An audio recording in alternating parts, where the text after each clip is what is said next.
The silence was the worst part. It was louder than the fight we'd had an hour ago, louder than the rhythmic thump-thump-thump of the tire that had finally, dramatically given up. It was that heavy, suffocating silence you only find in the dead of night, in the middle of absolutely nowhere. The only light was a cold, clinical glow of the dashboard, throwing the tension on our faces into sharp relief. We were lost. And I don't just mean lost on some forgotten back road. We were relationally lost, adrift in a sea of unspoken frustrations that had been building for months. We'd started this road trip, looking for an escape, a way to find each other again. Now, stranded, angry, with no cell service and half a bag of stale pretzels to our name, it felt like we'd never been further apart. We didn't know it then, but this moment, this absolute rock bottom, wasn't the end of our story. It was the messy, terrifying, and surprisingly beautiful beginning of how we found our way back. It's funny how a breaking point can sneak up on you. For us, it wasn't some big, dramatic explosion. It was more like a slow leak, 1,000 tiny paper cuts. Our conversations had become all business. Asterisk, did you pay the electric bill? Who's walking the dog? What's for dinner? Asterisk, we were fantastic co-managers of a life, but we'd completely forgotten how to be partners in it. The loudest sound in our house most nights was the hum of the refrigerator, filling the space where laughter used to be. The daily grind, the careers, the sheer exhaustion of it all had built a wall between us, brick by invisible brick. We were living under the same roof, but we might as well have been on different planets. The idea for the road trip came out of nowhere. It was a Tuesday night. I was doom scrolling on my phone, and Liam was staring into his laptop, the blue light making him look like a ghost. The silence was especially loud that evening. And then he just said it. Let's just go. I looked up, confused. Go where? Anywhere, he said, snapping the laptop shut with finality that startled me. Let's just get in the car and drive. No plan, no reservations. Let's find some winding coastal road and just breathe. The idea was both terrifying and thrilling. We hadn't done anything spontaneous in years. Our lives were a shared calendar of obligations. But the thought of just leaving, of trading the city noise and the heavy silence for the open road, it was intoxicating. We needed to break our routine before it broke us. So we did it. The next morning, we called in sick to work, a small, satisfying act of rebellion. We threw clothes into a bag without thinking. T-shirts, sweaters, hiking boots we hadn't touched in 3 years. We dug the tent out of the garage. It still smelled faintly of mildew and old campfires. We packed a cooler with drinks, a block of cheese, and a loaf of bread. It was a joke of a plan, but that was the point. For the first time in a long, long time, we were choosing chaos over control. Pulling out of the driveway, we felt this giddy sense of freedom. We rolled the windows down, cranked up a playlist from college, music that reminded us of when we were just two kids who fell in love over a shared willingness to get a little lost. The first few hours were perfect. We drove north, chasing the coastline, and watched the city melt away into green fields and then the glittering expanse of the ocean.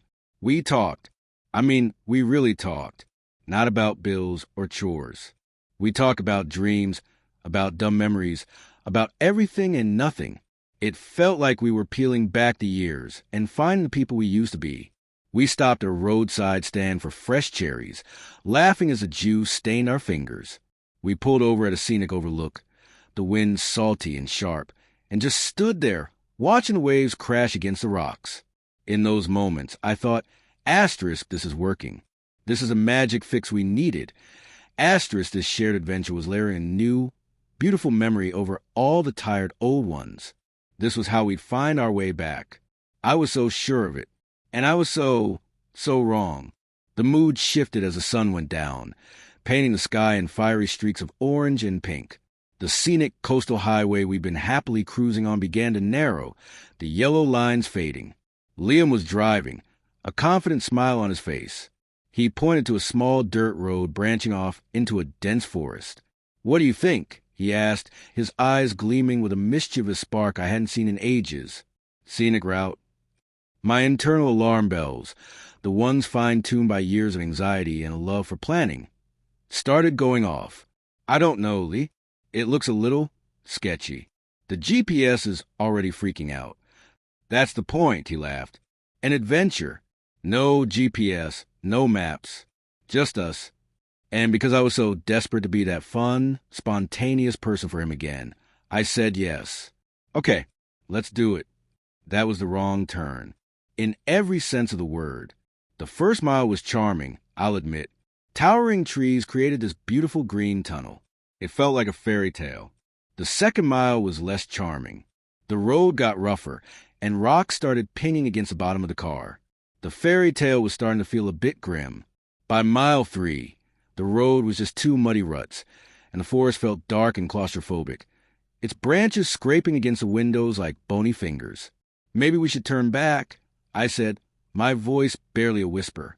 We can't, Liam snapped, his knuckles white on the steering wheel. It's too narrow. We have to keep going. It's got to lead somewhere. The word somewhere hung in the air, suddenly sounding terrifying. The easy chatter from the afternoon was gone, replaced by a tense silence. Then the inevitable happened. The little icon on my phone finally gave up, replaced by the stark, unforgiving words, no service. Liam, we have no service. I know, he bit back. Panicking won't help. I'm not panicking. I said, my voice rising. I'm stating a fact that we could have avoided if we hadn't turned onto a random dirt road. And there it was. Blame. That old, toxic dance of ours. My caution versus his recklessness. Oh, I see, he said, his voice dripping with sarcasm. So this is my fault. I was just trying to do something fun, something to break us out of a rut we've been in for 5 years. A rut is better than a ditch, Liam. And we are literally in a ditch. The argument blew up. Every frustration from the past year came pouring out. It was about the road, but it was also about him forgetting our anniversary, about me always having to be the responsible one, about all the little ways we constantly let each other down.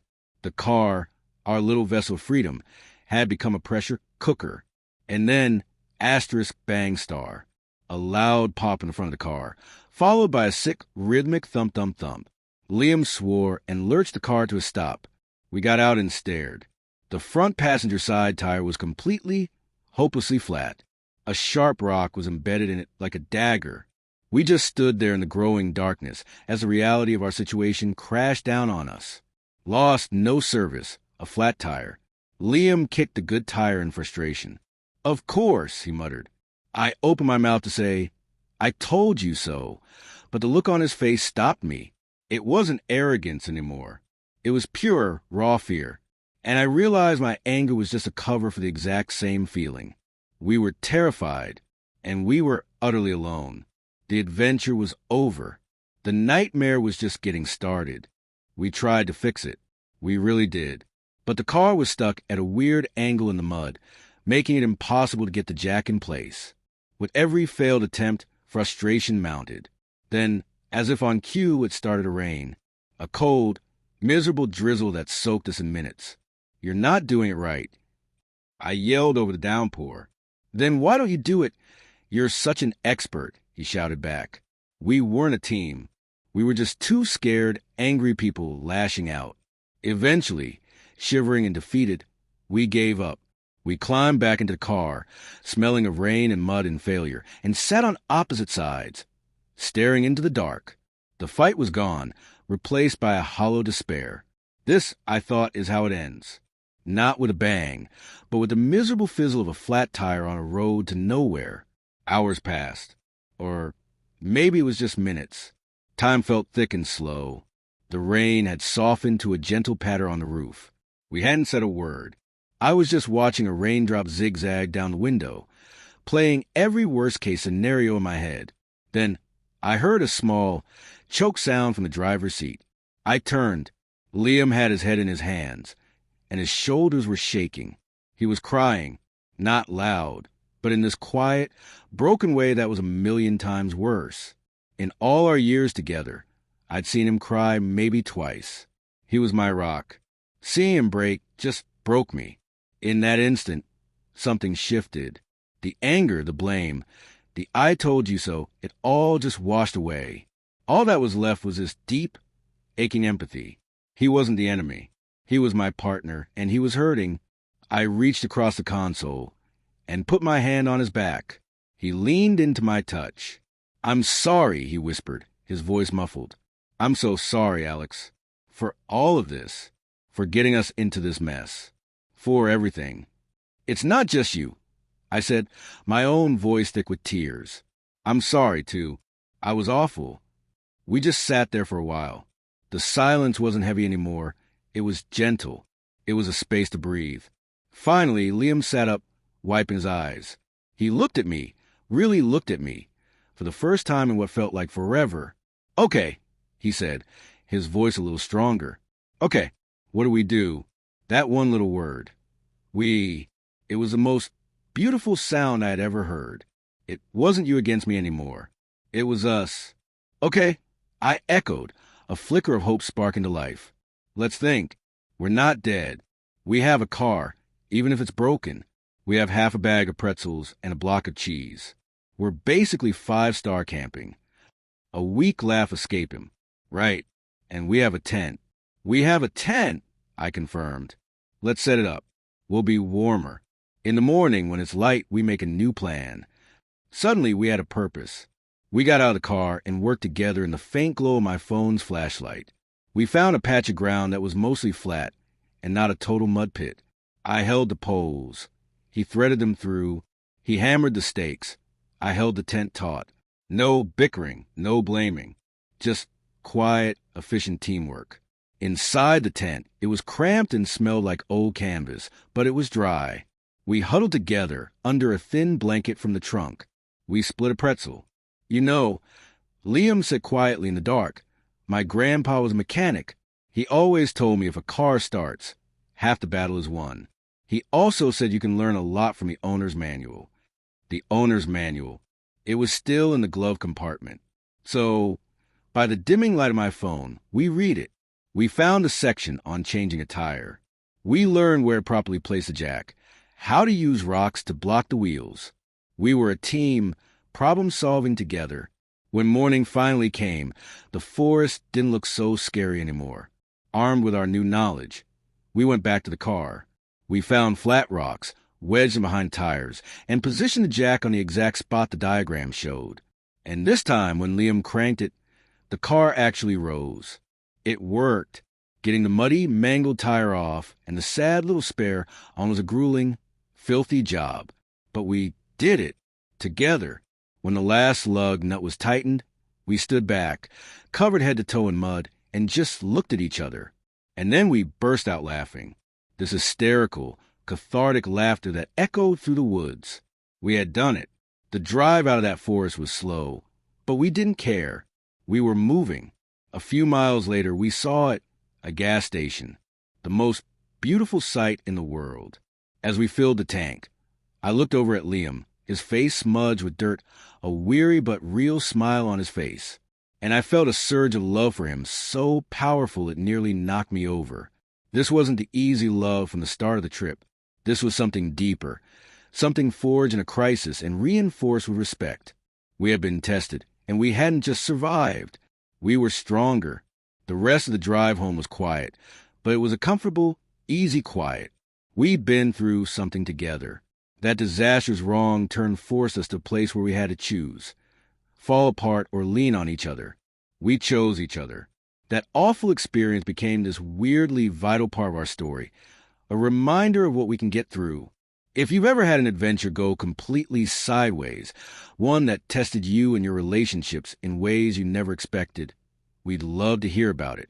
Share your story in the comments, because sometimes getting completely lost is the only way to find what you're looking for.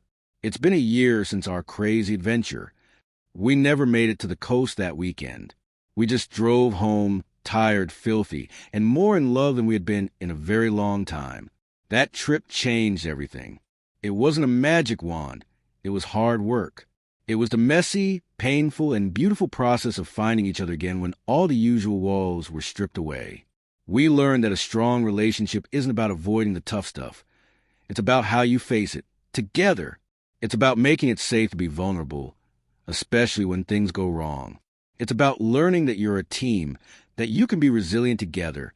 Our shared disaster forced us to communicate, to trust, and to see each other not as the source of problem, but as a partner in the solution. And it makes sense. Facing a challenge together builds a unique kind of trust. It creates this powerful memory that becomes part of your foundation.